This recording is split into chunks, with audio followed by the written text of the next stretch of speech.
Strange things are afoot at the Circle K. That kid is back on the escalator again. Ain't gonna hurt. Is my boomstick! Game over, man. It's game over.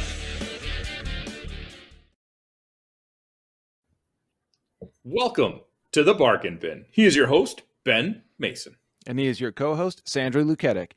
And today we're talking 2020's Money Plane. We assume that if you're listening to this episode, you've already seen the movie, and I apologize in advance. So today we actually have a guest on. It is the person who has deemed it appropriate for us to review this movie. He doesn't actually come from another website or podcast. He comes from my childhood. Mike, welcome to the show. Thank you, Sandro. Yes, it's a very good movie that we picked this time. Thank you. Thank you, Ben. Very good. I don't know what he's thanking you for. He picked this movie. I'm just thanking you for having me on the show. I'm very glad. This is the one that I really wanted to be a guest upon for Money Plane. I have to ask, did you pick this because it's a movie you actually enjoy, or is it something you wanted us to suffer through? The latter. Very good. So I'm going to just go through a little bit of a history lesson here for the people that don't know. Mike and I actually met in elementary school, or as our Yankee friends would know, I guess primary school is what they would call it. Mm-hmm. And this was long before I met Ben, and he's actually the one that first introduced me to watching terrible movies for, I guess, the sake of making fun of them. Not really sure why. There are some good ones in there. Pumpkinhead? Pumpkinhead is the one. No. Or what was it? The Willies? Yeah. That was a pretty bad one. So Ben just kind of took over the mantle when he started introducing me to terrible movies like Zombievers and what's another bad one? Too many to count. Thanks for passing that baton, Mike. No problem. Now, I think the reason that history lesson was pertinent is because Money Plane was probably worse than any of the bad movies that either of you have subjected to me combined. Yes. Oh, that's a challenge. I don't really have anything else to say about this movie before we get into the plot, because I'm going to be honest, I did no research on it. Yeah, well, there's really not a whole lot you're going to find because nobody's talking about this movie. Well, we are now. So let's start with this Shakespearean Oscar-worthy plot. Okay, I have to start off with the IMDb summary because it right off the bat, it lies to you. It says, a professional thief with $40 million in debt and his family's life on the line must commit one final heist. Rob a futuristic airborne casino filled with the world's most dangerous criminals. I don't know where the futuristic part comes into it. I think it's going to be a really, really bad connection to futurism. I think it's the cryptocurrency. I honestly think it is just the cryptocurrency. Oh, I thought it was a prediction where all of the furniture in the future is made out of cardboard. And these are the world's most dangerous criminals? The world's most dangerous criminals. Yes. We don't even know what half of them do.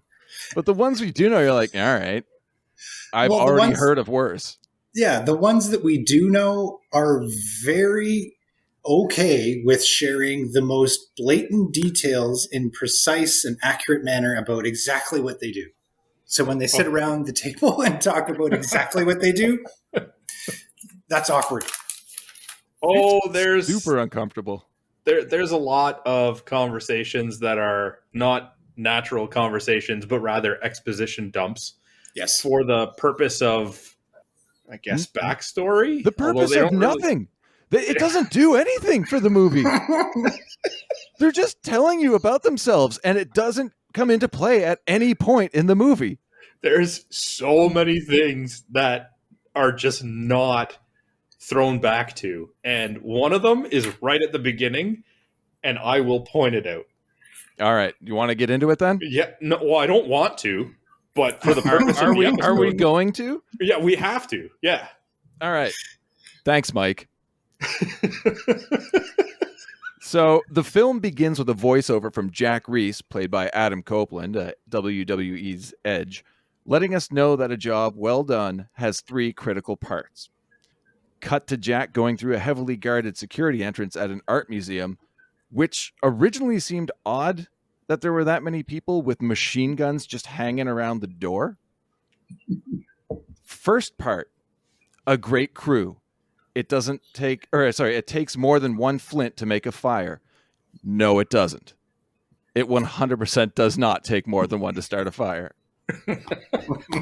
I think the beautiful part here is, what does his crew do in this heist? Especially Iggy, who's just sitting in the truck. Well, apparently Trey is omniscient, as we'll come to find out. Yes. Great crew that doesn't realize that they are not upholding their part of the deal. Well, we cut to part of the crew, Trey, played by Patrick Lamont Jr., and Iggy, played by Andrew Lawrence, who also directed the movie, the youngest of the Lawrence brothers.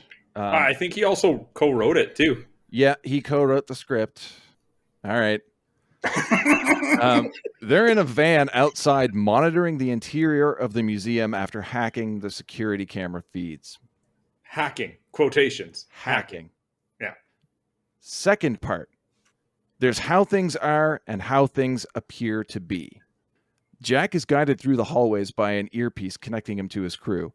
He's told what door to enter through, but once inside finds the painting they're after is gone. Only the crew don't see him on their monitor, just the painting they're meant to steal. When Jack tells Trey there's nothing there, Trey somehow immediately knows to check underneath the van and finds a device that has been relaying the fake feed. How does any of this make sense? How? I want to take a step back to something I had a problem with already. Keeping in mind we're like 3 minutes into the movie. So Edge here, which I'm probably going to call him Edge and not Adam Copeland. Thank you. Okay. I too. Fine, I'll join in. Is told to go to the third door to the left, at which point it is corrected his other left. This is a mastermind criminal that doesn't know left from right. Yeah. And the thing is, I would be fine with it if it somehow came back that this is, I don't know, like one of his little quirks. He has a lot of quirks, but there's a lot he doesn't understand. It never comes back to this again. They just put that in there, I guess, to show us how intelligent of a thief he is, and then never reference it again. I also love how this is an art museum that is just an office building. No, it's not even an office building. It's an abandoned warehouse. It's like, it looks like it's the meatpacking district of New York. It's like a brick building with some leftover skids in the background. Like, it just seems very odd that it's a high-end museum holding a $40 million painting. 100% the interior and exterior are 2 totally different locations. Because if you look at the exterior of this building and the interior of the building where they regroup, I guarantee that's the exact same building. Yes. I mean, you guys are just not familiar with the structural integrity of a museum that has entire rooms for one piece of display, in this case, a painting. Especially rooms that hold at most 4 people. Yeah, and it's like viewing booths. Well, yeah, he said it's a private viewing. What we didn't catch on is that there's no such thing as public viewings here. Oh, we're in the wrong. I get it now. Yes. Yeah. During the daytime, that's definitely not when you want people coming to your museum. So we're 3 minutes in. Ben, if you want to keep going with the 3 vital, requirements of a crew. Oh, I'll get to that. But first, I'm like, here we immediately think setup. Sure. But how would somebody have put that device on the van after they arrive and them not notice? So obviously it's done beforehand, but they don't question that. Jack tries to flee the room, but the door is locked. A can of tear gas is thrown into the hallway, and he lets us know the third critical part. Your plan A is only as good as your plan B. No, it isn't. By definition, plan B is worse than plan A. That's why it's plan B. Yeah, I mean, if they're equal in value and your plan A fails, I'm not putting a lot of stock in your plan B. Exactly. That's what I'm saying. It makes no sense. They're just as good. So when we messed up plan A, it's like Wile E. Coyote. There's no way this doesn't work a third time. Nobody has a backup plan that's better than their original plan. That's why it's the backup. Anyway, the door opens and another member of his crew, Isabella, played by Katrina Norman, flaunts a key card she used to open the door. Okay, how she got it, we don't know. I guess she took out those security guards. Yeah, if you were listening, and I understand if you weren't. I was stunned. Before the door opens, you can hear like the sounds of struggling and combat through the door, muffled. Oh, I didn't hear that at all. Yeah, they actually do this pretty much throughout the movie, is absolutely limit the number of times we see her actually doing sort of like combat or physical interaction. They give you the illusion that she's like their combatant, but they don't actually show it to you. And probably for rightful reason, based on the few times they do show it. Yeah. Yes, accurate. But when they do show it, it's some of the most fantastic fight scenes you'll ever see in cinema. It's amazing. No. It's definitely something to see. I don't know about amazing. All right. Together they walk through the hallway of passed out guards, and Trey guides them toward an exit with the use of blueprints. Did you see these blueprints? The circle? I actually had to go back and pause it. He points at like a nothing spot, like a negative space in the map, and says, "Take the stairs." And exit the back door. And he's omniscient. We know this. He's pointing to a negative space next to a circle, which I can't imagine is a staircase. Well, the staircase is where things get even weirder. Because before making it out of the building, they're confronted in that stairwell by several armed guards who they somehow manage to get past, make it outside, and then take care of them. You don't see it, though. You don't. They have the sounds of combat. One security guard comes flying out the door, Isabella in pursuit as if she's the one who threw him out. And then she crouches near him to grab a second gun to give to Edge. But again, shows no actual physical combat herself. I love how nobody shoots until they're outside. But you don't want to hit one of the valuable paintings in the secluded rooms in the building. Exactly. And on top from of that, inside the brick staircase? Yeah. All Brick right. is pretty flammable, Ben. Isabella also takes the opportunity to throw a loaded handgun over to Edge when she's about 4 feet away from him and could easily have just passed it to him, but decides throwing it is probably the best idea. Oh, she loves throwing things in this movie. I will say the fake punch that Edge throws, I guess being a WWE superstar, looks all right one of the few times. Then they give him the gun, and I'm starting to think maybe they shouldn't have, because he doesn't hold it like he's aiming at something. Oh, he's terrible. Terrible. And they should have just the gone muzzle with flashes? Should have just gone with some sort of quirk, like he doesn't like guns. To make this movie more believable, get rid of those horrible photoshopped muzzle flashes and just have him yell bang every time he pulls the trigger. It's absolutely terrible. Oh, it's not the last time they used terrible Photoshop. It's so bad. It's just so bad the entire time. All right, I think we're 8 minutes into the movie now. After a very brief shootout, Jack and Isabella hop into a van and they all drive away at a rather leisurely pace.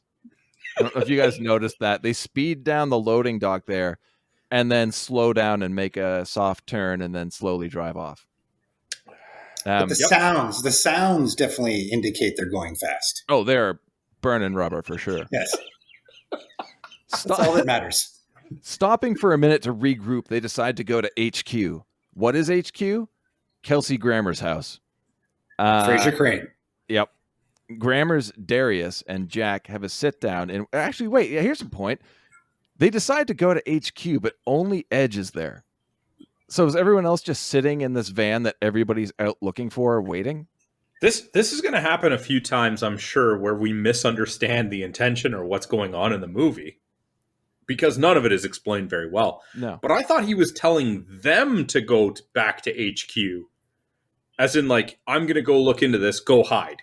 It could very well be, but it's not specific by any means. Well, clearly it's not, if you and I both had vastly different interpretations of it. Anyway, Darius and Jack have a sit down in what we're led to believe is their first meeting, because Darius introduces himself to Jack, but at the same time, we're kind of led to believe that they've already known each other for a while. Well, Fraser Crane has bought his debt in the past, and not only that, they know exactly where he lives. Okay, yeah, I want to talk about this debt thing.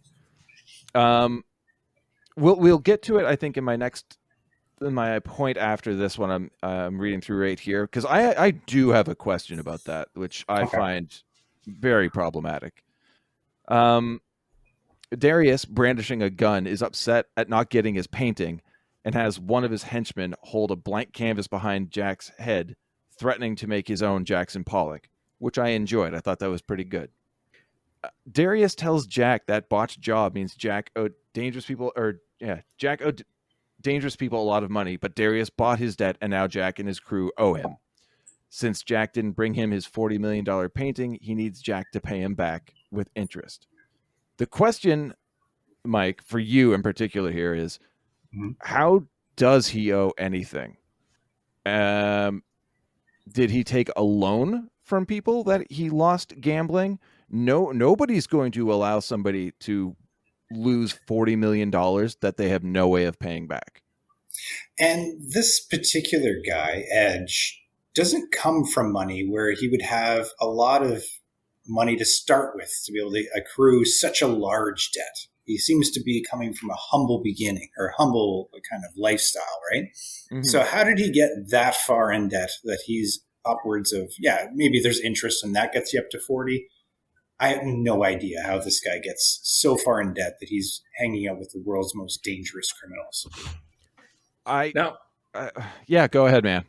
I can't figure out if this is in fact the first time they meet, because somebody sent them on the painting job and we're led to believe that it is the Rumble, which might also be the worst villain nickname ever. Oh, it's terrible. And Jack knows where he lives.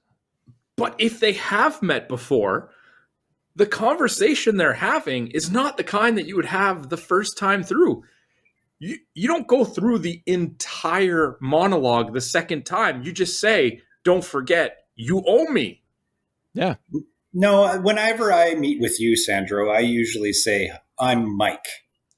And that's how we introduce ourselves. That's just natural. I don't understand why you guys are having such a hard time understanding why Rumble introduces himself with his full name. I can understand, or at least accept, introducing himself with his name as an egotistical character who's constantly brandishing, like, I'm in charge. I am whatever, right? But you're going to see later that Edge has flashbacks to, I'm guessing, this conversation, and there's no consistency on if it's the first time they met or if this is a follow-up. And see, I had a little bit of empathy for Edge because I feel like that particular moment, which I'm sure that Ben's going to get to, it was just a product of some CTE, a little bit of memory lapse. So you kind of forgot where that happened, and he just kind of remembered what he could. I thought you were going to say you had empathy for Edge for being in this movie and starring in that scene. No, I'm pretty sure that's kind of, this is his plateau here. I think this is about as high as he's going to get. I think we also have to point out the fact, and I have to say spoilers, even though we assume people have already seen this movie. And if they haven't, don't. Maybe. This is a setup by Darius to sabotage himself the first time in this movie because he does it twice. Oh, yeah, he does. So what is his overall plan? To make himself look stupid? Yes. Why not? Yeah, why not just send him on the money plane to begin with? Exactly. Well, Because if his plan is to send the whole crew on the money plane, why almost have them murdered at the, quote, art museum? Well, because, I mean, Edge only owes him $40 million. Sending him to the money plane would just be an exaggeration of what's due. Yeah, but he screws it up anyway and I stops mean, he's any a villain, but he's potential of not. them getting like the cryptocurrency. Listen, Fraser Crane is of the courteous type, okay? He wants to make it look legit. Fair enough. All right. We haven't even talked about what the new job actually is yet. So the new job is robbing a money plane, a flying casino that contains the baddest motherfuckers in the world. You want to bet on a guy fucking an alligator? Money plane. There you go. That's it. They're untouchable by any government because they fly in international airspace. The plane carries $1 billion in crypto and millions in cash. Jack's crew has to take them down. How does a plane carry cryptocurrency? On its servers, local servers. But this is how the Rumble got his vast fortune. Think of the interest rate. If you go from owing him $40 million to $1 billion in cryptocurrency. It's compounded every hour. What does the Rumble do? A radiotherapist, I'm pretty sure. Barfly at Cheers. Well, Darius threatens Jack's family and makes the arrangements to get the crew on board, also providing them with a bag filled with everything they'll need in flight. Like what? I have no idea. I have no idea what's in that bag. Buy-in money? Well, apparently the stewardess outfit. Yeah, that's what I'm assuming it's outfits. Because all they do is scan bracelets when they get there. There's no real transferring of funds. They just scan a barcode on a bracelet that they put on, and all of a sudden the money is there. Yep. Makes sense to me. Yep. All right. Well, here's something that might make you sad. At 9 minutes and 47 seconds into the film, we finally get the opening credits showing us the blueprints of the plane and its vault. This looks like a child's drawing.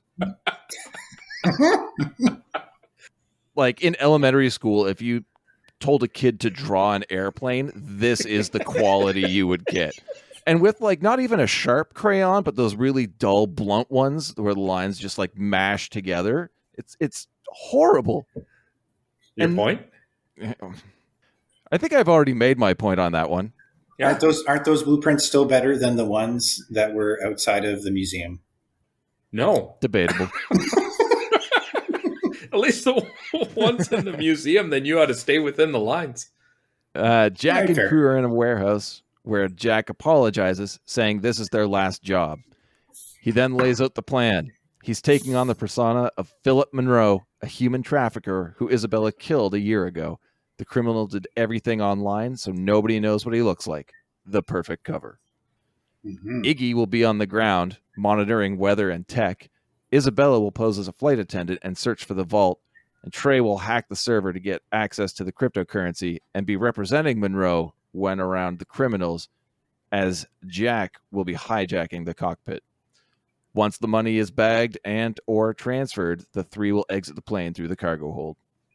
I mean, solid plan. It is a solid plan, yeah. Mm-hmm. Makes sense.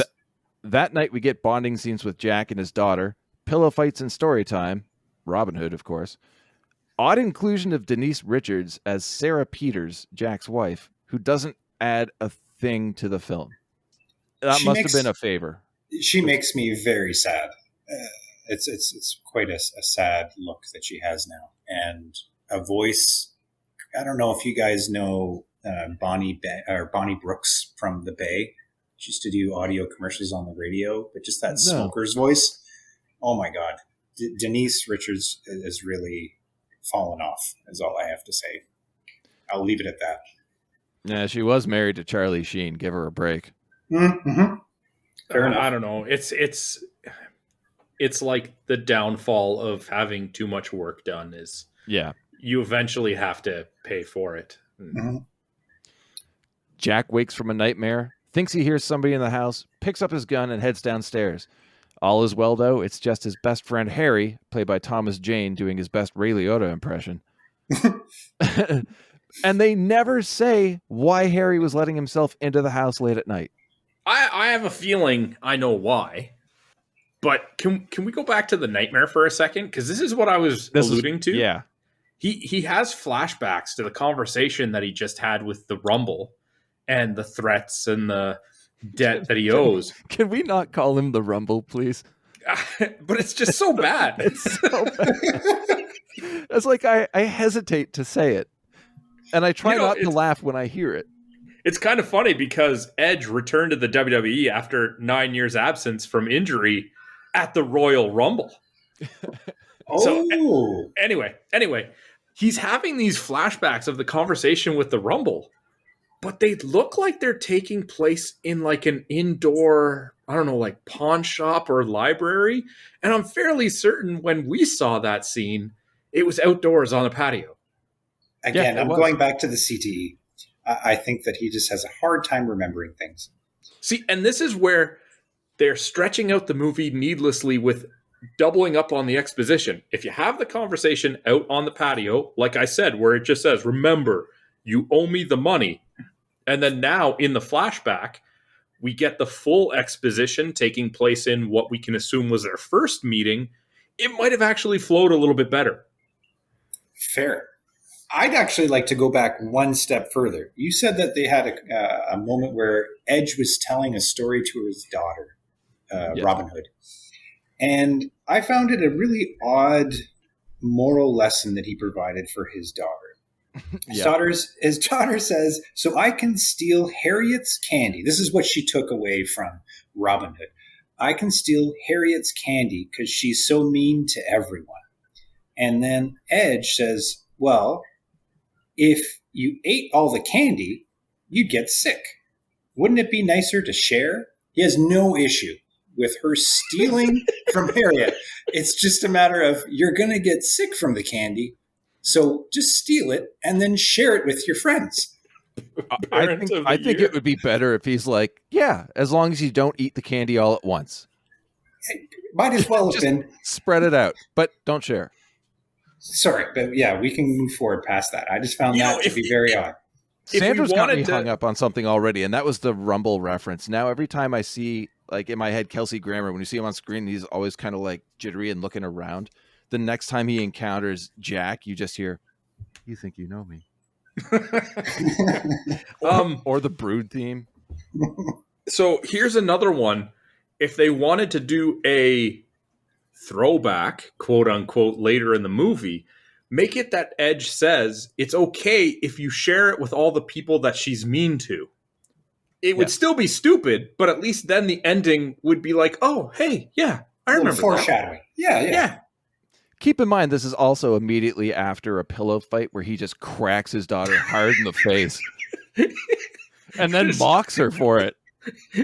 You see her losing, and she just turns around, puts a brick in the pillowcase. Yeah. All right, here we go. Yeah, just that one crack, and he laughs at her. Then it should cut to them reading the story in bed, and she's lost a tooth and has a black eye. Well, and it's a little weird that as soon as she finishes asking that question, he responds, and then she's passed out. Denise Richards comes in, and she's unrousable.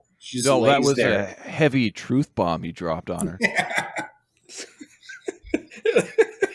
The blows to the head from the pillow fight finally caught up with her. Someone check her for a concussion. Exactly. What's wrong with her? Early onset CTE. The two drink in the backyard. Okay, keep in mind we're talking about Harry here. The two drink in the backyard and talk about drink in the backyard and talk about Jack's massive failure at gambling, which led him into a life of crime, which I find strange.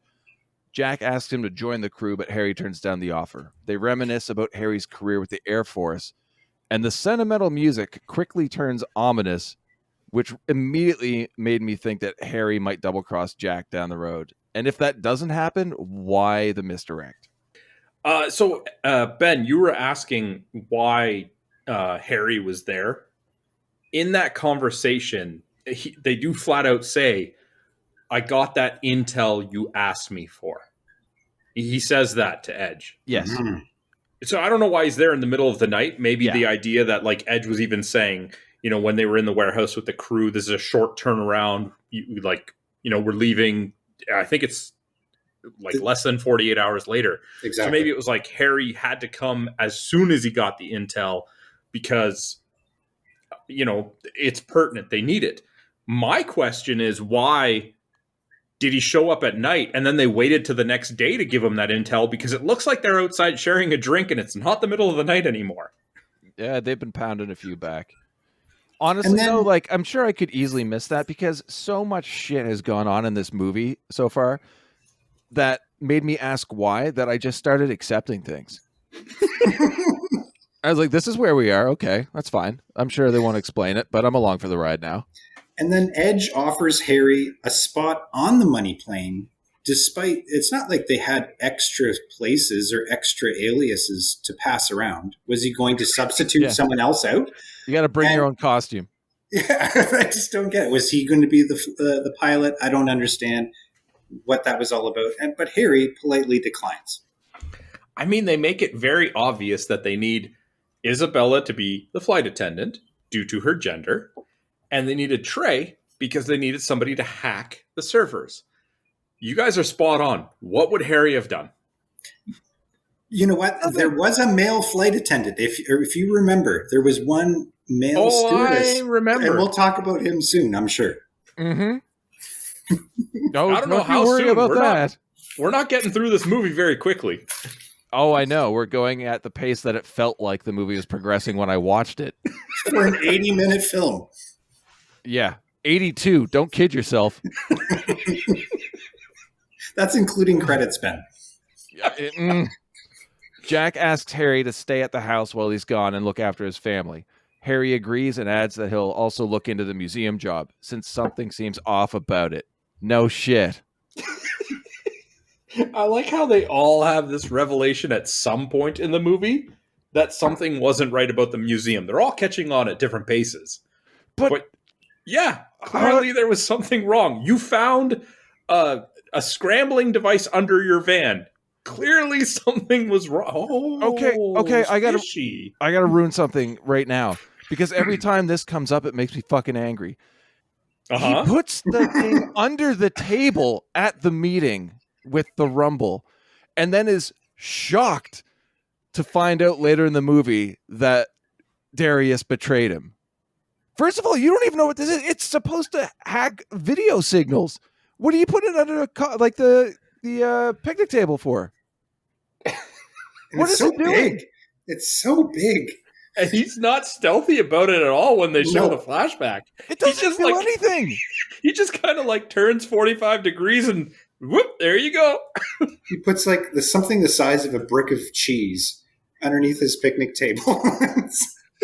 But it leads us to believe that somehow the thing that jams the video signal is also a tracking device, which makes no sense. What do you need a tracking device for? You know where he lives.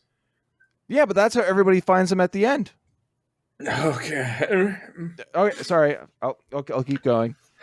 Are we almost at the closing scene of the movie? Cut to the Money Plane Airport at an undisclosed location. Which, fine.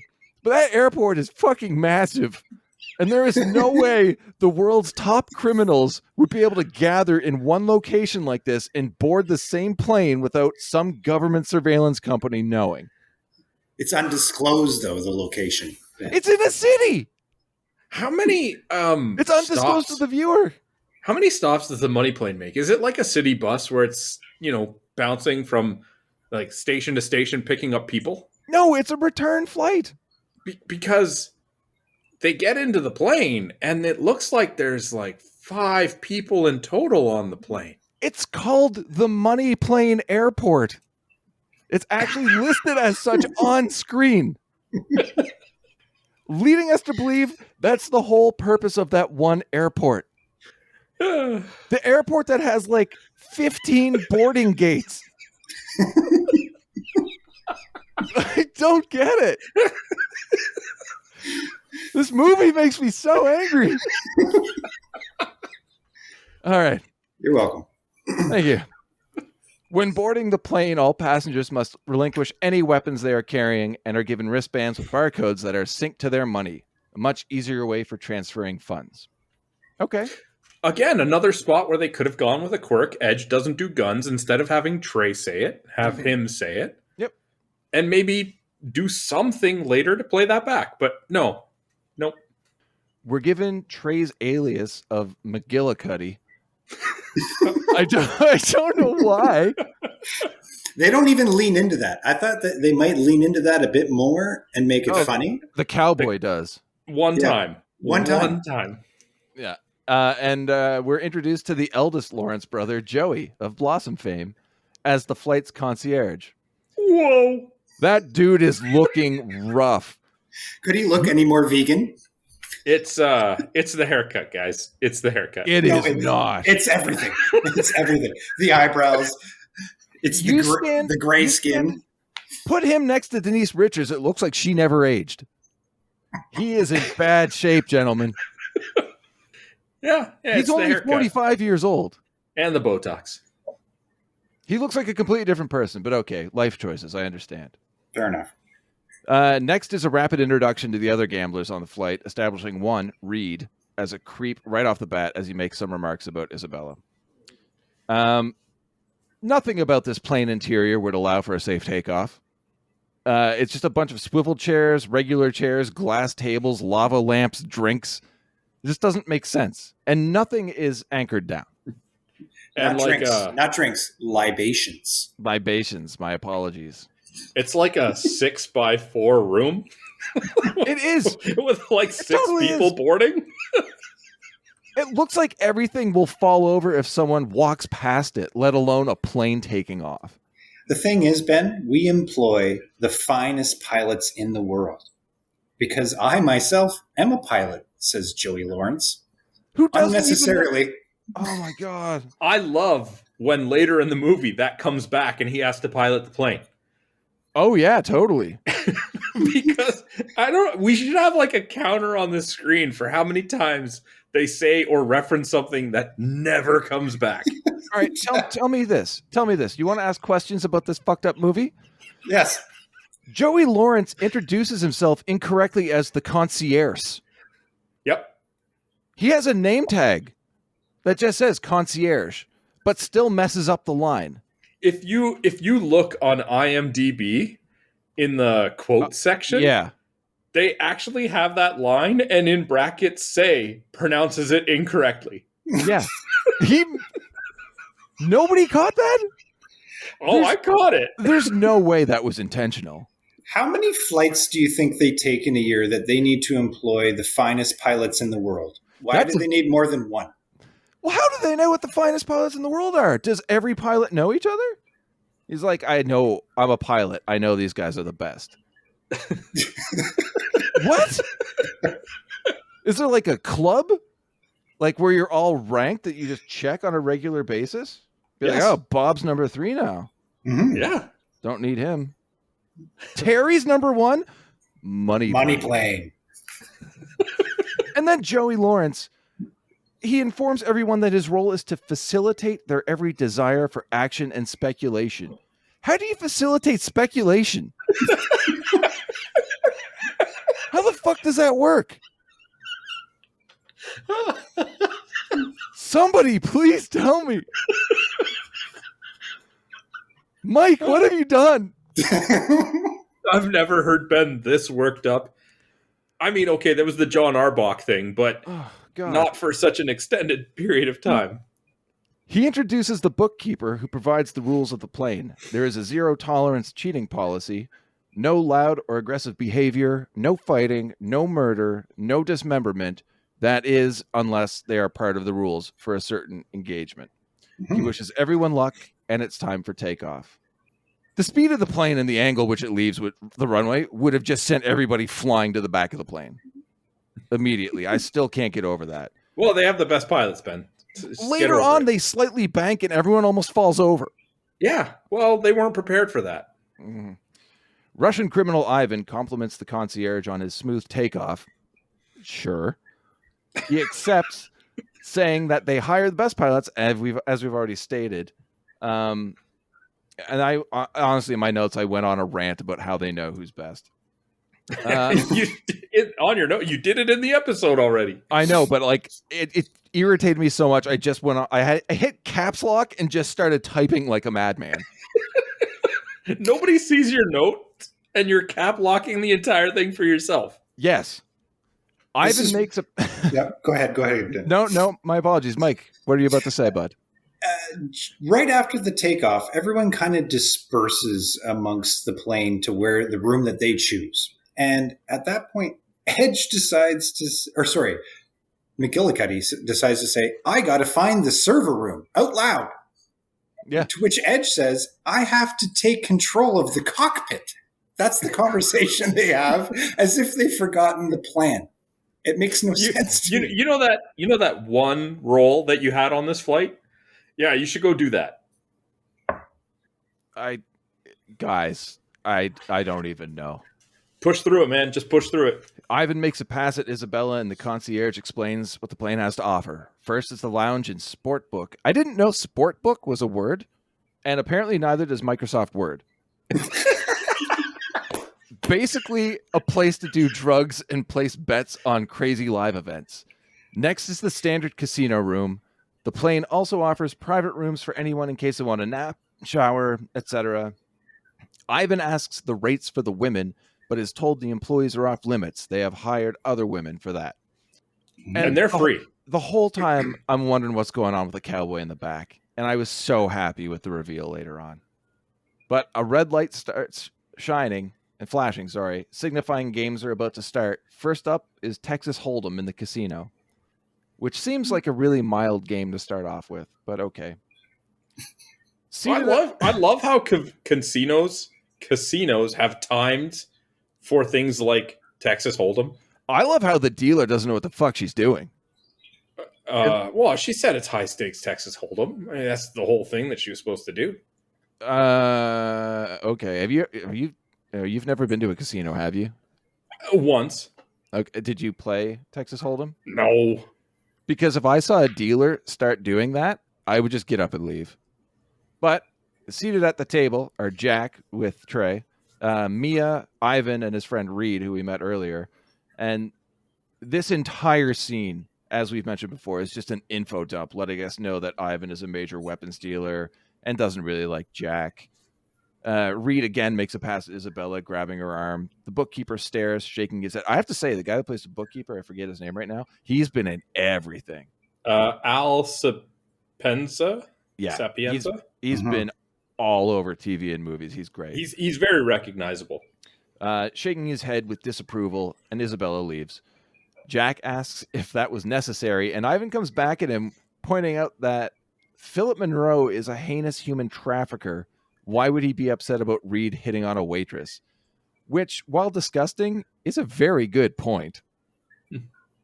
Which you'd think that would make people kind of curious as to what's going on. And this is the male attendant that you mentioned earlier, Mike, who comes back and asks Reed if he can get him a drink, and Reed just punches him to the ground. Hard.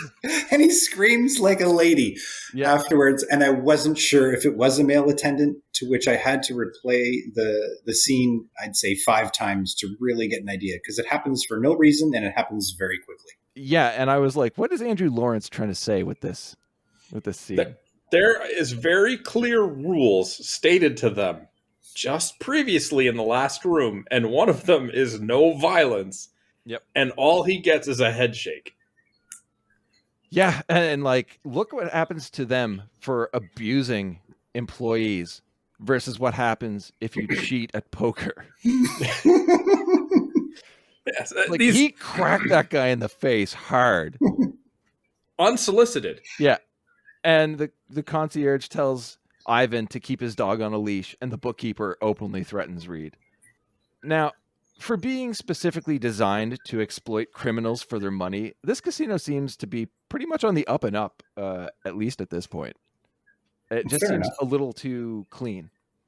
But yeah, the cowboy finally joins the table, and it's Matthew Lawrence, who I think we would recognize from Tales from the Dark Side, the movie, Mrs. Doubtfire, Boy Meets World. And for some reason, he sounds like Jason Lee from My Name is Earl. Yeah, he's playing the cowboy. I mean, hey, we've seen all three Lawrence brothers now, and he's clearly at the top. Oh, he's the best. What a name. J.R. Crockett. Yep.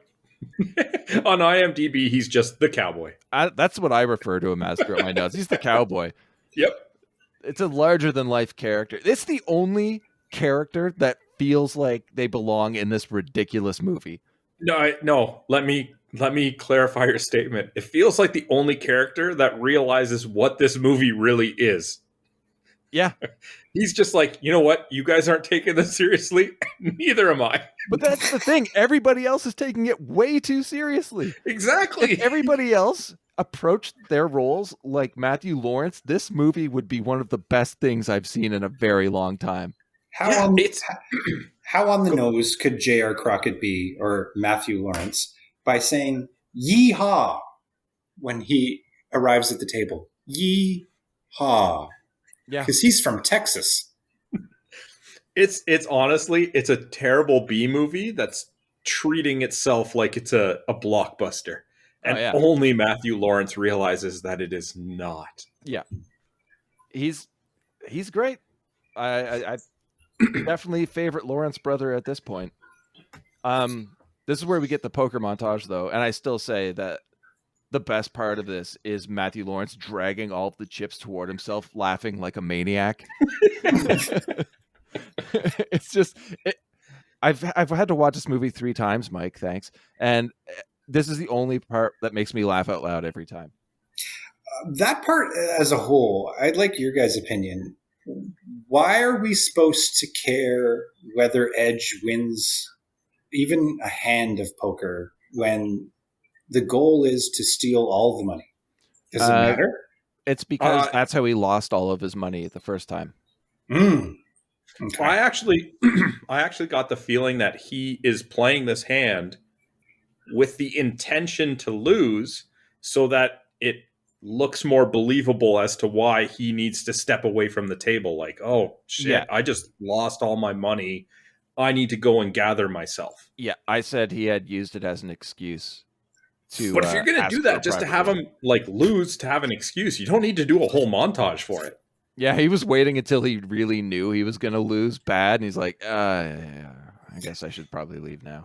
If we go back to the plan, so when they're planning on how they're going to take over the money plane, they kind of establish that they're going to create a distraction, and that distraction is going to lead to Edge taking over the plane and becoming the pilot, which is necessary for some reason. And the distraction that they have drawn up in the quick montage of how it's going to go down, and this is going back just a little bit, is that Isabel's going to drop a glass of wine on the ground, and that's going to be enough of a distraction for Edge to sneak away. So I find this distraction far better. Oh, definitely. Which could also imply that this was not actually part of the plan whatsoever, and he's actually feeling ill because he just lost at poker again. He's like, fuck, again. But yeah, Cowboy, and Ivan and Jack go all in. Cowboy wins. Jack uses this as an excuse to ask for a private room, and in doing so allows the transference of his funds over to Trey so he can break into the cockpit while Trey maintains his presence on the floor. Just to answer real quick, I don't know which of you asked why Edge had to take over the cockpit. It was just so that he could keep the plane in range of the receptors to transfer the cryptocurrency. Right. Okay. Yeah. But I don't remember them flat out saying he has flight experience other than his association with Harry. No, they don't do that. No. Yeah, because we have no reason to believe at any point in this movie that he knows how to fly a plane. No, they were too busy giving us things like he doesn't know what left from right is. We do know that Joey Lawrence can fly a plane, though. That was vital component to flying the plane within range of the cryptocurrency, not knowing left and right. You keep in mind, the very first thing we learn about Edge in this movie is that he doesn't know how to start a fire. So it doesn't really get much better for him throughout. Trey sits at the table with Cowboy, who gets to pick the next game. Jack walks up to the front, feigns drunkenness in front of an attendant, and then sets up a wheelchair. Why? Because that's where they're going to put the pilot for a split second. No. Why does he feign the drunk just to take the bottle off the tray? I think it's because she would be curious as to why he's standing next to the cockpit. If I saw a drunk next to the cockpit, I'd still probably try to usher him along. Maybe more so. He's been on the plane for approximately 30 minutes. It seems like he's gotten drunk quite quickly, though. Especially for not drinking anything. Mm-hmm. He's played one hand of poker. Yep. I mean, Isabella didn't everything. Isabella didn't even ask him if he wanted a drink. Isabella is scoping out the rest of the plane. She finds the server room, then goes to get her a bag of whatever it is. She has a... Yeah, why would she go back to the bag if she's already wearing the uniform? Maybe it was the parachutes that they were going to use in the cargo hold. At the end of the movie. Okay. Dude, just stop asking these questions. She has another creepy encounter with Reed, who broke off from the rest, but breaks away from him and returns upstairs. Back at the table, Trey discovers the game the cowboy has selected is Russian roulette. Everyone dons ponchos to spectate. Trey's completely stunned, and I have to say this scene is actually pretty funny. Decent acting for once from the two main actors in the scene. Any comments? Oh, it was a great scene. Back and forth as to who starts first. Cowboy just gets super frustrated, demands to go first since he can't lose, but he definitely loses. I do love it's a very subtle part in comparison to obviously the shooting himself. Yeah. But at one point he says, like, I've never lost. And I can't lose. Yeah, and I forget her name, but the Asian Mia is just like, yeah, obviously. Like, if you had lost before, you wouldn't be here. And the other thing is right after he loses and blows his brains out and splatters everywhere, it shows the background where everyone else on the plane has been donned with what looks to be like Maid of the Mist style rain ponchos. Yep. To prevent the blood from getting on their outfits. Yep. I don't know where that happened, but it did. Oh, no. No. After the tablecloth. Yeah. People in the background started walking in with the ponchos on. That's great. Beautiful. The bookkeeper puts the tablecloth on, and Trey's like, what's that for? It's like, it's ease of cleanup. Yep. Then they display the gun, and everyone's putting on their clear ponchos. If you watch back, yeah, at that point, people start walking in the background behind Trey wearing those ponchos. There are parts of this movie that shine, for sure. Yeah, like 2 of them. Yeah. Isabella meets up with Jack and pretends to bring the pilot his dinner. I guess a decent way to get into the cockpit. So the door opens and Jack knocks him out, putting him in the wheelchair. But then he enters the cockpit. And how did this giant co-pilot not hear any of that? He doesn't even know he's there until he turns around and sees it. Now, these are some of the most baddest criminals in the world, and Edge is surprised to find a co-pilot. What's going on? Why is that a surprise? Has there ever been a plane that doesn't have a co-pilot that size? Not to my knowledge, no. Okay. All right, just checking. That pilot was pretty selfish. He saw Isabella through the peephole, only saw one meal. Come on now. True. She'd be like, hey, where's the dinner for the co-pilot? Do your job. This is where I brought up to where they hit the controls slightly as they're fighting, and the plane slightly banks, but all the passengers react as if that would have been any worse than the takeoff. Like the drink spill, everyone kind of shuffles a bit. Yeah, it was abrupt. Also, I don't know if you noticed the co-pilot. He and Edge did all of their own stunts here, and Edge kept ramming him hard into the control panels, and those little knobs on the walls were actually busting the guy open. Legit. I didn't you know did some that. research? It's a little bit of research. I read okay. some interviews. But yeah, apparently Edge messed the guy up to the point where when they were done filming the scene, the guy was so messed up he had to leave set. Oh my He's a god. pretty big dude. Yeah, 6'6", I think. Yeah. I like when he resurrects like the Undertaker and decides he's going to give him the fish hook by putting his fingers in his mouth as his main comeback move, which proves to be a bad idea when Edge bites his fingers. I feel like the pilots on the money plane would maybe have guns. You would think so. Yeah. They'd be the only ones with guns other than the other employees, I guess. It would make sense, right? Yeah. And how disappointing is it that Edge, as a professional wrestler, and this is, I don't know Edge's movie background, but this is the only movie I've seen him in, and they really limit his physical use. They don't use him as an action star very much outside of that fight. He just spends the rest of the movie in the cockpit. Yep. Yeah, it also looks like they limit his interest in the role. He's just so bored all the time. I've seen him in Haven and Vikings, and he was pretty good. Yeah. Jack wins the fight, takes control of the plane, sets up a laptop, puts in an earpiece, and checks in with Trey and Isabella. I don't know if you guys noticed, but when Trey puts in his earpiece, there's like an inch-long antenna sticking out of it, and I don't know how nobody else would have noticed that. I did not notice it. He's sitting around like other criminals and one person could just look over and be like, what's that? Because it's just hanging out of his ear. Money plane is the answer. Money plane. We finally see Iggy again. He's on the ground setting up all the tech equipment for the crypto transfer. The concierge finds Trey and tells him the next timed event is happening and leads him to the sport book. Mm-hmm. Still sport book. I'm hung up on that one. Trey asks if he can sit this one out just as the concierge turns and shoots a poker player in the back of the head. The man had an ace up his sleeve, breaking the very strict zero tolerance policy on cheating.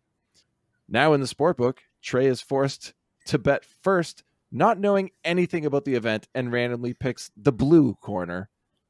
Mm-hmm. I guess ignoring the fact that it was called a timed event. And then I know the bookkeeper reminds him of that. They also ignore the fact that he said he just wants to sit this one out. Because apparently when you're on the money plane, you no longer have a choice on if you play or not. Edge was able to just walk away, but nope. Trey, you do this. Yeah. I also think he just overlooked it and Trey didn't say anything because he just watched a man get shot. Yeah, but maybe that's it. He just randomly picked 17. So 17 minutes. A video plays as the event is revealed to be how long can a man survive against a cobra? The bookkeeper calls 17 minutes an aggressive bet. I would have said stupid, but we'll go with aggressive. Yeah. I mean, obviously not stupid, but... And we never see the cobra. We see some fake cobra tail get shaken off screen. Oh, I missed that. Oh, okay. Yeah, it looks terrible. In the cockpit, Jack has a video call with Darius, who is checking in on their progress.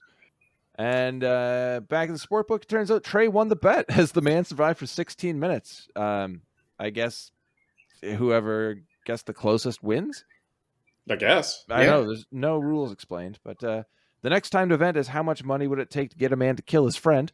Apparently that's $200,000. Mia and Trey tie. This time the bookkeeper congratulates Trey on his winning streak, and then Trey excuses himself and vomits in the washroom. Sorry, Mike, what were you saying? Auctioneering is going on with the flight attendant asking how much the bets are, but no one actually raises a hand or says anything. 10,000, 20,000, 100,000, 200,000? We just end up at a number. She's not auctioning to them. She's communicating to the guy the amount. That's not a timed event, though. Yeah, I mean, eventually he's going to hear a number from her that he likes and go cut his friend's hand off. So, what numerical value? It was rubles, I think. No, I know, but like, how is that called a timed event? Because you can only cut the hand off once. But time has nothing to do with it. Well, once they start, you can't place your bet anymore on how much money it's going to take to get him to cut the guy's hand off. God damn it, Sandro. It's not that hard to follow, man. All right. Money plane is the answer. Thank you. Okay. Right. Jack tells him to pull himself together, finish the game, and then hack the server. I don't know what game he thinks that Trey's playing. He shows very little regard for his crew member who's traumatized at this point. Yeah. Iggy gets the tech working on the ground, and back on the plane, the next event begins. This time we get a bound man thrown into a pool of piranhas. It takes the fish only 1 minute and 57 seconds to strip the man to the bone, showing us some dodgy CG. And Trey wins again. The skeleton was terrible looking. Awful. And not the worst in this movie. Nope. The exposed bits of skull were larger than the rest of the head that still had skin on it. Yep. Which is impossible. But this is a perfect example of what this movie really should have been the whole time. A ridiculous comedy where you're not supposed to take anything seriously. Like, people are getting pissed at Trey for winning, and he looks so confused and constantly frustrated by his, like, luck. Like, unintentional comedy that's working perfectly for me. Yep. I like when they go down to Iggy. You kind of mentioned how Iggy's setting up the transfer down on the ground. He's the ground guy. Mm-hmm. And he's got, I counted at best, maybe 5 bananas with him for nutrition. Yes. And he opens up a banana with a knife, stares at it like it's the first time he's seen this magical fruit before eating it. I don't know what that was about. They needed to get this movie padded out with enough minutes to hit feature length. Okay, fair enough. You I stare don't at that know. banana. That entire scene, most times we see Iggy is completely pointless, which makes me wonder if it's just because Andrew Lawrence is playing that character that he's getting that much screen time. Yeah, probably. Mm-hmm. Isabella enters the cargo area and is stopped by security. She immediately tells Jack to block communications, so he just pumps music through the plane. It's like great value AC/DC music. It's not quite a song that you know, but you kind of know it. But why not just shut it off or block it? Or just keep the channel open and not say anything. As long as it's in use, nobody else can use it. Because I think all of the world's most dangerous criminals on one plane and the people who work on the plane who look super confused when music starts playing might know something is up.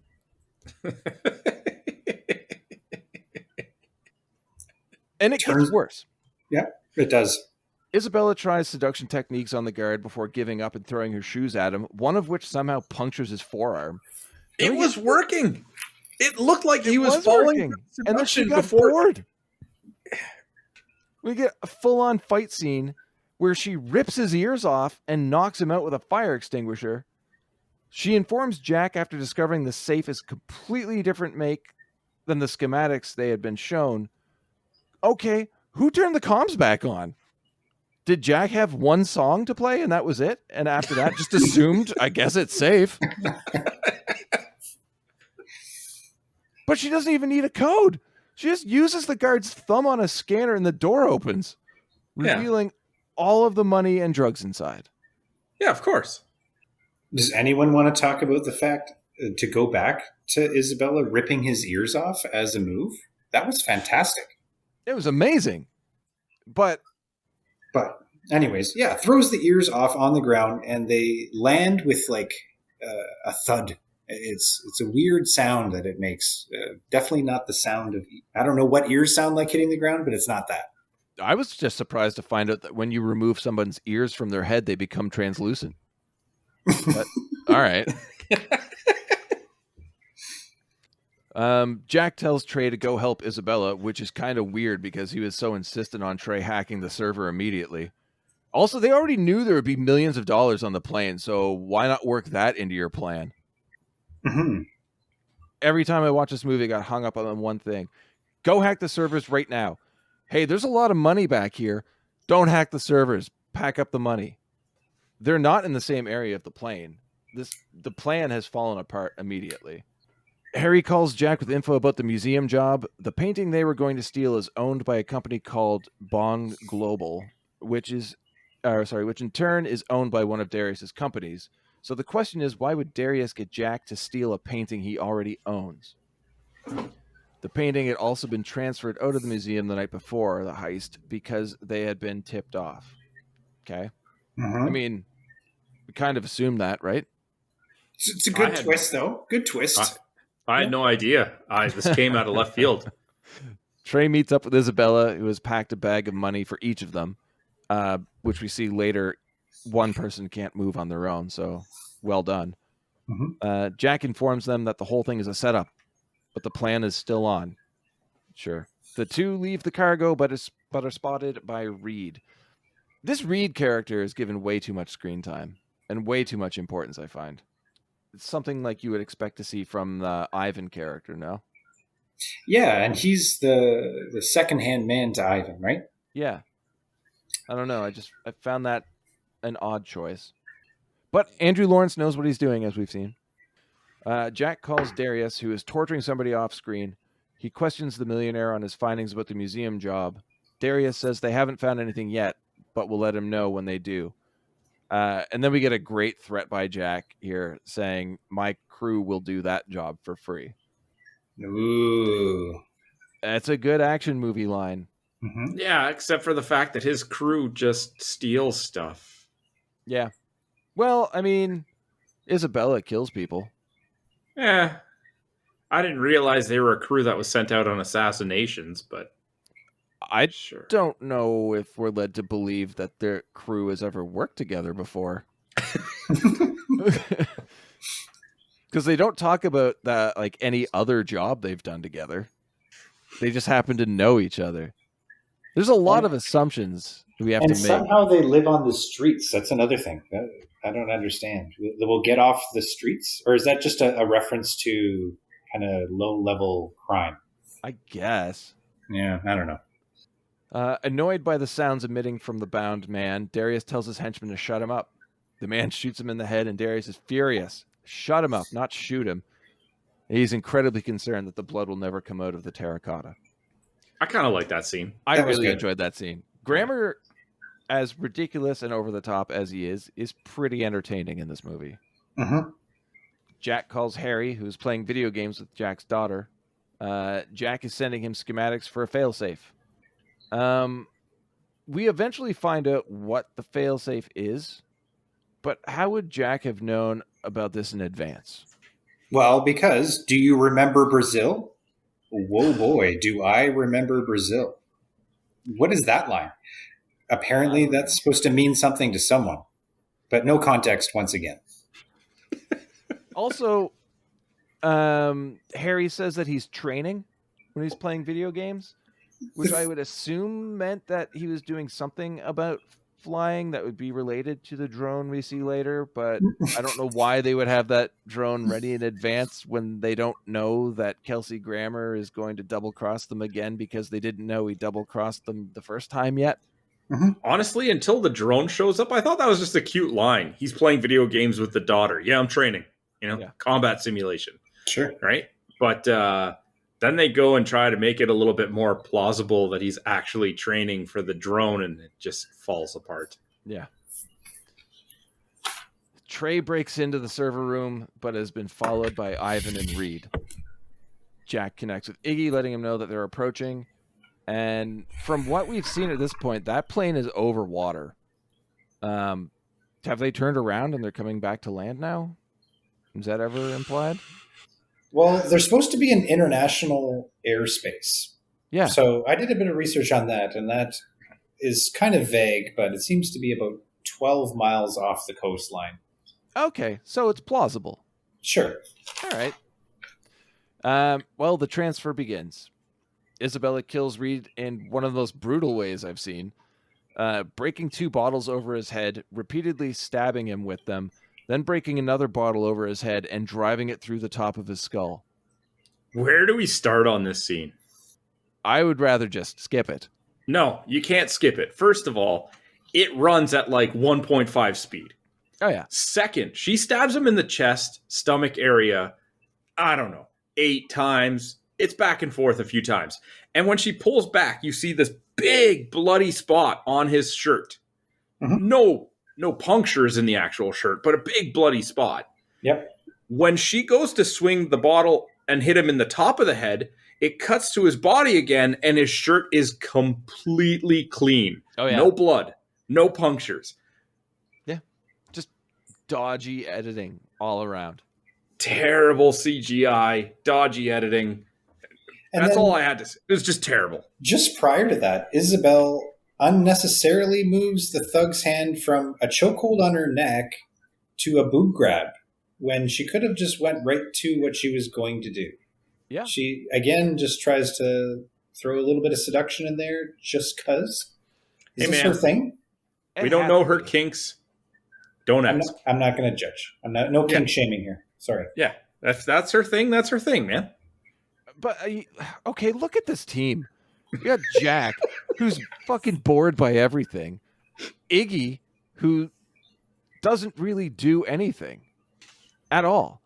Trey, I mean, he does about as much as Jack. Jack sits in the cockpit for the majority of this movie. yeah. Trey, He loses a hand of cards and then goes sits in the cockpit And Iggy at least eats a banana. yes, and sets up the equipment. Mm-hmm. I guess, but I think we're led to believe everybody could do, or almost everybody could do that, because he's surprised The that that's banana? the job he's stuck with. Yes, the Oh, banana. yes. Okay. It's like, hey Trey, you know how you completely messed up hacking the security camera last time? We're gonna get you to do the server on the money plane. Yeah, but I think the idea is that he is the only one that does hacking. So even if he had an issue with the one in the van, Iggy's not going to learn how to hack a system. I would just get a new crew. The stakes you're- are pretty high. I think that you have to find a new crew member. Isabella is your muscle. Get a new crew. I'm all for, like, equality and a female being the muscle, but you have a WWE wrestler who's like 6'6" and 240 pounds just sitting in a cockpit. Yeah. Well, money plane. Honestly, I think at this point, the sheer ridiculousness of this movie has exhausted all of us. Because, like, we're in it for a while, and we're like, all right, this is pretty funny. This is ridiculous. Now we're like, really? Come on. Oh, dude. No. I was about to just turn the movie off when Ivan walks into the server and says, "Who stole the cookie from the cookie jar?" Yep. It's like, that's horrible.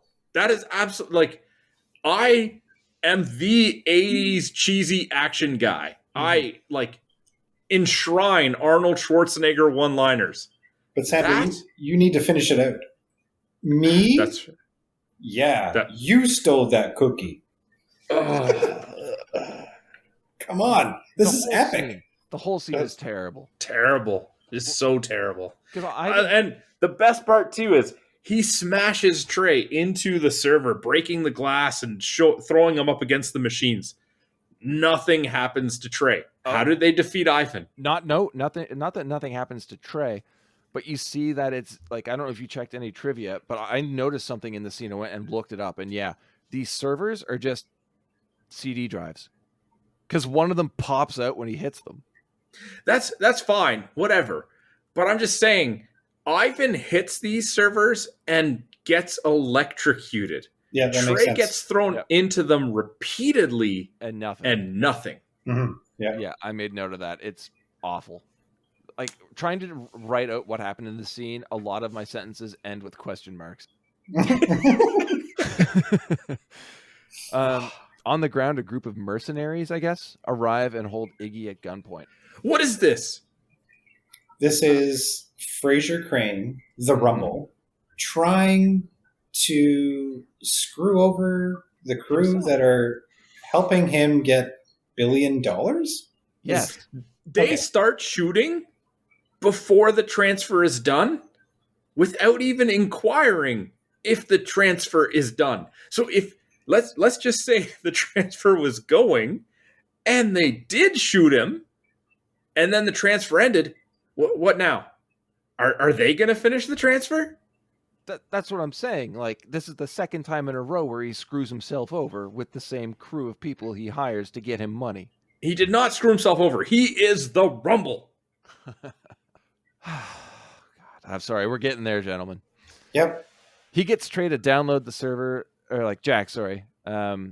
Jack tells the team that Darius set them up again, but he gets Trey to download the server to an SSD. I know little about computers, but is that possible? Because it's like an SSD, like just like a flash drive. Well, a solid state drive is just a hard drive. So they don't say what size it is or anything like that. It can absolutely hold data. The problem that I have with this is that Trey says, if we do that, they'll know immediately.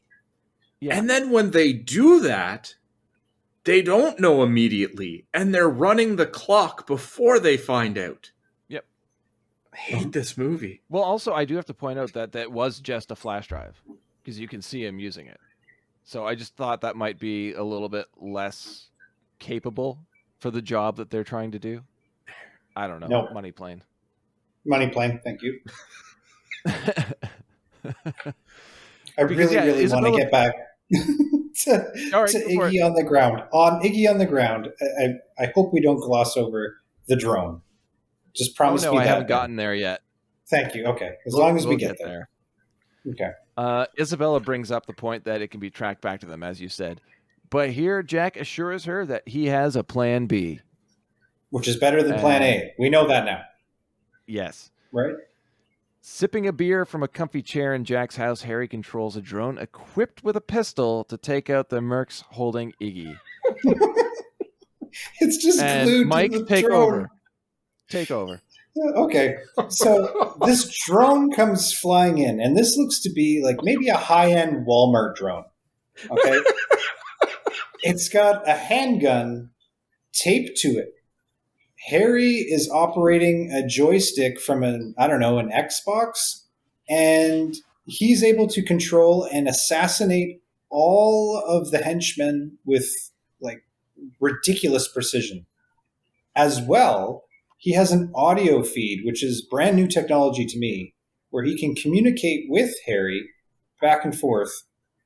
Harry can communicate with, what's the guy's name on the ground? Iggy. Yeah, he's communicating with Iggy back and forth from this drone, and the microphone isn't picking up any of the blades from the drone itself. There's no feedback coming back from that.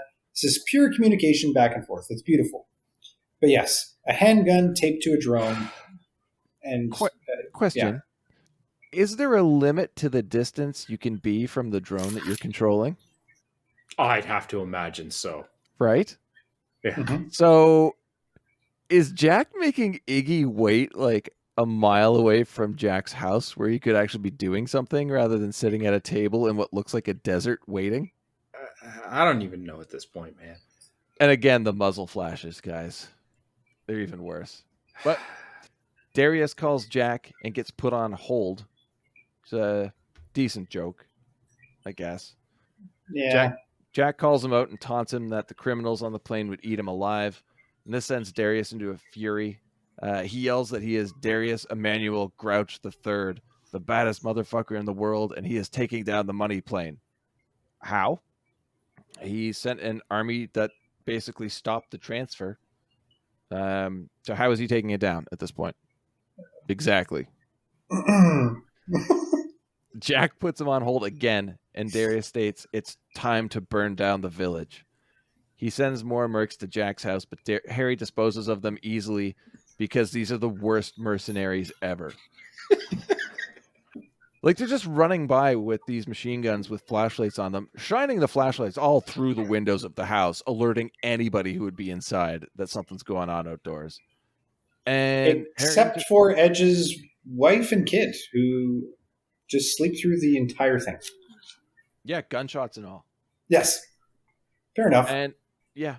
Also, how did Harry get so good at this? Because he's only Air Force. I didn't realize he was so well trained in like basically hand-to-hand combat, because he's close enough that he may as well just beat them with his fists and not shoot them. Youngest general in American history. Come on, Ben. All right, my bad. Did you guys notice the meal that he was preparing prior to the big insurgency into the home? Like spaghetti and... I don't know what he was making, but Harry was cutting up celery and carrots for his famous 20 noodles of spaghetti, I guess. I don't know what meal you make. There's like the smallest pot of tomato sauce where he's putting carrots and celery in. I thought that was an odd recipe, but sure, we can go with that. Mm-hmm. He's not a chef, dude. He's a pilot assassin. Expert drone flyer, yes. Yeah. Sorry. My bad. I'm the one that's silly. Yes. Well, at least I'm glad we've established that. Yeah. Jack reconvenes with Trey and Isabella in the cargo hold. The money's bagged up and ready to go. Jack decides the best thing to do is get back at the criminals by donating the crypto to charities supporting those victimized by the passengers of that very plane. They all agree they don't want the cash. I don't know why. I have no idea why. And decide they're going to throw it out of the plane. Yeah, that makes sense. We're flying over international water. Yeah, Edge kicks the door open to the plane. And there's no sound. No vacuum that occurs. The plane doesn't rip apart as they're in mid-flight. And the money flies around like there's a fan kind of set at one. Yep. It just barely moves the money around. You know what the best part is? That nobody's asking this question right now. What's the question? Edge leaves to go and throw the money out and jump out the plane. Who's flying it? He had it on autopilot. Yeah. Okay. Now, we employ the best autopilots in the world. I'm going to jump ahead just 1 second here. We're talking about that plane door being open. Anybody knows that when they jump out, they go straight down? Mm-hmm. If you jump out of a plane, you are not falling straight down. Yeah, it's also completely blacked out, so we don't see that it's just on a soundstage. Yeah. Well, they put on their parachutes and are ready to ditch. Before they do, Jack calls Darius and restates his erroneous 3 critical parts from the beginning of the film. Darius screams at Jack that his family is dead and the whole crew is dead by the time they touch down. Jack then says if there's no Darius, then there's no debt. He then plays a recording over the plane speakers of Darius' rant, stating who he is and how he's taking down the money plane. The concierge makes a phone call, then assures that Darius' head will be on a platter before they land, and the house will cover any lost funds. The bookkeeper pipes up, suggesting they wager on how long it will take until they get word of his death. Darius hangs his head in defeat. Jack and crew agree to a final job of actually stealing the painting. They then dump the money out of the plane and jump themselves. And now a flashback shows the meeting between Jack and Darius after the money plane talk. And that's where we see Jack place the tracker from the van under the table, which I still don't understand. Present time, Darius does find the tracker. His henchman wants to bail, so Darius just shoots him. Yeah, not a situation where you could use some support. Yeah, right? Mm-hmm. Cars pull up along the perimeter of the Rumble's property and armed men exit. Darius opens fire with an AK-47, screaming, cut to black. But the movie's not over yet. Thank God. 3 months later in Istanbul, the painting arrives for its exhibit, but when the crate is opened, it's a stick figure painted on a white canvas. Jack, now relaxing in his backyard, receives a call from Harry telling him the news of the heist drove the price of the painting up to $60 million. They agree to split that 5 ways.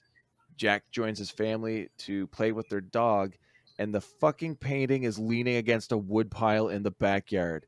So if it rains that day, get that how much is inside. your painting worth, you moron? No, it's just where you keep a $60 million painting. Anyway, cut to black and roll credits. Oh, thank God. Now, I think we should take a moment right now. For you to apologize? No, I was thinking I'm listening. I was waiting for some thank yous, guys. Huh? You're not getting that from us. No. No, I do have to admit, it was a lot of fun, mainly because I saw the potential that it had, but did not realize. Mm-hmm. There was no fun here. There were some really funny scenes, and I did find out that Andrew Lawrence really wanted this to be a ridiculous tribute to 90s action movies, and he wanted it to be more self-referential, self-aware, and comedic, but the powers that be kind of nixed that and wanted him to go more straight-up action. So that could have been the better movie. What, the comedy route? Yeah, just let it be what it is. Exactly. Like, I get the feeling from a couple interviews that I read that the whole movie would have the same kind of over-the-top character as the cowboy. Like, that would be the feel of the film. And I'm 100% down for that. You know what I'm most impressed by? Was Mike's ability to, in one fell swoop, disqualify himself from all future fan picks. Oh, no. Oh, no. Okay, Ben. You hit us with a low blow this time, Mike. You got to say. Well, what can I do, right? Like, I think that even the movie as it was, even though it was kind of that in between, something that had a very straight up purpose of being a joke and being an action movie, I think it has the potential to be some sort of a cult classic, like something that's going to hold. I feel like if enough people kind of over time appreciate this movie, it's amazing. It's got something to it that keeps you, and it's the exact amount of time that it should be, in my opinion. You guys think it went too long? 82 minutes, perfect for me. I think I can sum up this entire episode for us right now. Yeah. You want to bet on Mike fucking being on this podcast again? Money plane. Mike. Yes. We asked you why you picked this movie, but I'm more curious how you came upon it in order to know to recommend it. Don't tell me like you watched it before and just actually liked it. It just came across. I have no idea why YouTube thought it was something I'd be interested in. I do know why. But YouTube recommended it. And it's there. It's in its full feature length on YouTube without any issue of copyright infringement whatsoever. No one's really looking into that at all. And I have no idea why, because this is a beautiful film. And I thought it was hilarious from go. And it doesn't take long for you to realize how bad it is. And that's what got me interested. And then I'm like, this is definitely a BS bargain bin classic right here. It was within 3 minutes of starting the movie that I was already rolling my eyes, and I knew that I was in for a ride. Ben, can we get to numbers? He refuses to talk about his opinion on movies until we record. He sent me a text telling me 3 minutes in he is already upset. No, I don't know why. There you go. You're back. Yeah, I'm just saying, 3 minutes in, he texts me and tells me he's having a rough go. Mm-hmm. He never says anything. And I normally refuse to show my hand at all to Ben how I feel about a movie before we start to record. And yeah, I text him 3 minutes in. This is going to be bad. All right, Ben, numbers. Let's get this garbage over with. Well, the budget's an interesting one. Depending on where you look. The IMDb has an estimated budget, which I don't believe whatsoever. Is it just listed as nope? It says $5 million. Estimated. No way. Was that just Wikipedia? $838,000. That makes all right. Okay, sense. I think I know where the divide is. IMDb is including Kelsey Grammer's fee, and the other one is the rest combined. No. Grammer said he only took the role because he wanted to act with Edge, because he's all about working with new people. And he already knew, like, Thomas Jane, they've worked together before, but he never worked with Edge. And he saw some of the stuff he did and liked what he saw. So he just kind of wanted to work with newer talent. Yeah, I'm surprised. I mean, I haven't seen Edge's movies before, but in TV shows, he's been good. Mm-hmm. Okay, well, what about reviews? I want you to guess the gross. How much money did this movie make? We'll say the budget was $838K. What do you think it made? I already know the answer for what it made in the box office. That's all I know. Is that what you're referring to? Yeah, because the rest is streaming, and that doesn't count. Mm-hmm. Yeah, I'm going to say it because I already told Sandro. Oh, okay. Okay. I believe it's in the $600 range. $618. Woo! Money plane. Now that must have been like a single theater doing one viewing. There is no way that covers digital distribution rights that they would have sold. So the movie definitely made something back, but not enough to be considered a success. You want to talk reviews, though? Okay, yeah. IMDb 3.2. And IMDb is usually the one that I find is overly generous most of the time. Rotten Tomatoes, the tomato meter, the critics, 23%. Okay, yeah, that's on point. Okay. Audience score, 33%. Oh, man. So it's bad across the board. Everybody hated this movie. Everybody. Well, hey, 3.3 you said, right? For the audience? Yeah, 33%. Yeah, 33% for the audience. Yep. How many of us is there and how many of us like it? Yep, that's about right. I don't hate it. Okay. See, Ben's coming around. I think he just needs 1 or 2 more views. I think you can be Ben's new co-host, and I'm done. I might just be getting loopy because it's already after 1 a.m. my time. I'm tapping out on this show from now on thanks to Money Plane. I'm done. All right, our last episode. At least we made it over a year. Thanks, Mike. Okay, let's get to the home stretch here. Award time. All right, as is customary, our guest will go first. Mike, who did you have for worst performance? Worst performance for me is going to Andrew Lawrence as Iggy. And it had to really do with the banana scene. That went to me. I just really want to go back to the banana scene. That scene was great. And that was where I couldn't compute what the hell he was doing. You know, there's a thing when we do worst performance where we try to be a little bit more forgiving, saying that it wasn't the actor's performance, but the direction that told him to do that. In this case, one and the same. One and the same. Yeah. He's like, no, I think I know what I'm going to do here. Just roll with it. It makes sense. Mm-hmm. All right. So after the guest, Ben, you are generally the one that starts worst performance. You're both going to disagree with me on this. Probably. And I do have to admit that this actor did have some great moments. But there are other moments where he's just looking like you can see in his eyes he's trying to figure out why he's there. And that is Edge for sure. Because he'll hit moments where you're like, okay, he's trying to act. And other moments where he looks bored as fuck. And then there are times where he just looks like he's been kidnapped. I can't agree with you, dude. I can't. That's fine. I mean, he absolutely has low points. And this is probably the worst performance of his that I've seen. Mm-hmm. But there are just so many others that are consistently bad. I would argue against the youngest Lawrence, Andrew Lawrence, because he was hardly ever on screen. Yeah, I can see that. Screen time is definitely a factor. Mm-hmm. Here's know who you picked, yeah. Who put the worst performance in the Money Plane? That's right. Alexander Vaiselboyum as Ivan Vitali put the worst performance in the Money Plane. Yeah. I disagree.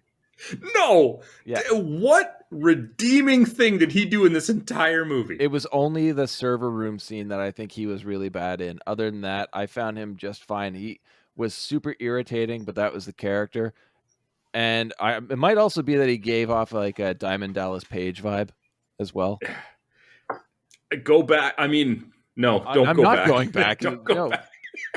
No. But like his exposition on who he is, terrible. Absolutely terrible. Like 3rd grade drama play terrible. I think that was also Andrew Lawrence screenplay and direction. Yeah. Who took the cookie from the cookie jar, Sandro? Yeah, he's like, I don't want to say that. He's like, you say it. He's like, who took the cookie from the cookie jar? All right, fine.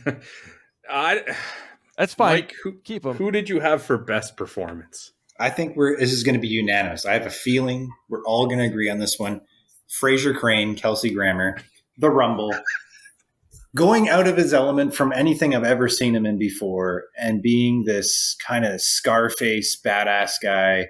I thought it was not a normal character for him. I thought he played it fairly well with the lines that he was given. And there was a couple redeeming scenes that we talked about earlier. I give it to him. I give it to Fraser Crane. Yep. Agreed. Well, I'm the one who goes next. I was just affirming his statement. Thank you. Well, is that your pick then? No, this is the Ben and Mike show now, Sandro. You've already retired. You said that yourself. I mean, I'm still your best in this performance? episode. I still do this episode. Oh, yeah, sorry. Go ahead. Who's yours? I had the same thing. I was just Ben interjected when it was my turn to go. I gave you time to talk. You hesitated. No, you didn't. Money plane. Yeah, and honestly, I was even disappointed in Kelsey Grammer's performance in this. Of course. Maybe because I hold him to a much higher regard, but I also kind of, it is a role we haven't seen him really do before, and he at least seemed to be having fun with it. Like, I think what really did it for me was the scene where he was disappointed about his henchman quieting the guy and ruining the carpet or whatever. Mm-hmm. Like, he threw himself into it. And I could actually believe that this character might be a plausible person. Sure. Ben? Yeah, definitely went with Kelsey Grammer. The fun thing about it, the fun thing about it is, like, I enjoyed him the first time I watched it. And then I did some research and stumbled upon a quote. He is quoted as saying he looked over the script and decided, yeah, this can't ruin my career. And then just decided to have fun with it because he knew no one was going to see it and his career's already solid, that he could just have fun with this and nobody would care. That's so awesome. He gave it his all. Fair enough. All right, Mike, what was your favorite or most memorable line in the movie? I got two. One's too obvious, so I'm going to go with my second one. Rules were meant to be fucked. You want to fuck? That was a line by Reed that I just thought was something I wouldn't mind having on a T-shirt. Eh? I mean, you can wear that T-shirt wherever you want, but I work from home, so I think it'd be all right. It's lines like that made me consider him as second in running for worst performance. But yeah, sure. Why not? Ben. Oh, yeah. Well, I mean, it's the line that gets everyone hooked on this movie from the trailer. Yeah. Yep. You want to bet on a guy fucking an alligator? Money plane. Yes. I have that written down as well, but it's dude. Do you want to bet on a dude? Oh. Yeah. That's what it is. That's what my number one was. You want to bet on a dude fucking an alligator? Money plane. Oh, man. So we've had 2 sweeps in a row for awards. I don't think we're going to have 3. Mike, what did you have for your favorite or most memorable scene? I might have tipped my hat a little on this one. Isabella ripping the ears off. I think that I just didn't expect it coming. And I don't know. I don't know why you would even think of that as the screenplay writer. That now she rips his ears off. That to me, it took me by surprise. We see the ears hit the ground. Everything about it it didn't really make any sense. But I don't know. It was definitely memorable. That was the word you were looking for. A memorable scene. That was it. Well, we go favorite or memorable, right? Because the combination implies that it can be a good or bad reason that you would have it in your mind. For me, I don't think you guys are going to expect this one, actually. But it was when Trey was specifically betting on the piranha part and just how sick he was looking, which I actually thought, like, that might have been one of the parts where somebody showed some acting chops as well. Patrick Lamont Jr., I mean, he's not Kelsey Grammer, but I think he did a good job in this movie overall. Yeah, I went back and forth between him and Grammer, actually, because Grammer's had a much longer career and we know what he's capable of. And Lamont's had a pretty decent career when you look at his credits, but he's still so young and he's doing so well. But, I mean, I was laughing at his facial expressions and his reactions to the betting that was taking place. And I actually really enjoyed that part. Yeah, it was really good. All right, Ben, what did you have? I still can't get over the Texas Hold'em montage with Matthew Lawrence laughing like a maniac. Even thinking about it just brings a smile to my face. Like I can't think of this movie now and not think of that scene. He really, really pulled that movie together for me. And I'm actually surprised nobody picked Russian Roulette. Well, I mean, I could easily say any scene with the cowboy. Yeah, fair enough. But all right, yeah. So those were our awards. If you guys have thoughts on Money Plane, and hopefully you don't because you didn't actually watch this movie, you can hit us up on social media. We are on Twitter at BS Bargain Bin, Facebook.com/BS Bargain Bin, or you can send us your thoughts at bsbargainbin@outlook.com. Mike, just want to say thank you for joining us. It was a pleasure to have you on for your first and final time on the show. Thank you. Hello and goodbye, sir. Is there anything you would like to leave us with? Just thanks for having me out. It was a really good time. I enjoy watching your podcast, and I'm glad that I finally got on here. I've been trying to get on here for a while, and I guess that's all for me. It was nice knowing you guys. I appreciate the one-time invite. Rest assured. Jokes aside, we'll have you back on. I would really like to have you back on to review one of the movies you subjected me to as a child too. All that being said, Ben. Yes. What are we watching next week, man? Well, I hope next week you're ready to wheeze the juice because we're covering 1992's Encino Man.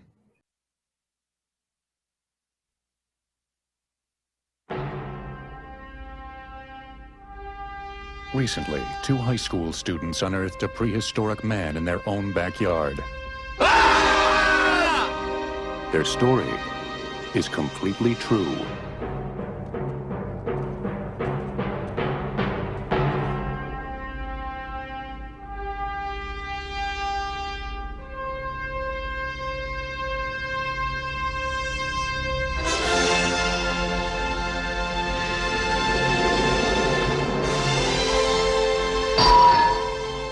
Encino Man. Flamage. Oh, he is so greasy. I'm too sexy for my shirt. Too sexy for my shirt. So sexy it hurts. Wow, who's the guy with the dork squad? Is he fine or what? This guy's our ticket to fame and popularity. All we gotta do is get him enrolled in school, and he'll help us become popular. He's a looker. Blake, be careful! He's dope. I'd go out with him. Goes on, Gus. I'm too sexy for Milan. Too sexy for Milan, New York, and Japan. Today, buddy, we're gonna discuss the beverage. What are you doing, Mrs. Stoney? We figure we's a little juice. No, we sing the juice. No, we sing the juice! Hollywood Pictures presents Encino Man. He's 1,000,000 years old. Milk does the body good, huh? Great hair. And living proof that evolution is not an exact science. Get out the fresh nugs. Squeeze in the juice. Buddy, you got him talking like you now. Too sexy for this song. All right. Until next time, have a good one, guys. All the best, guys. Take care.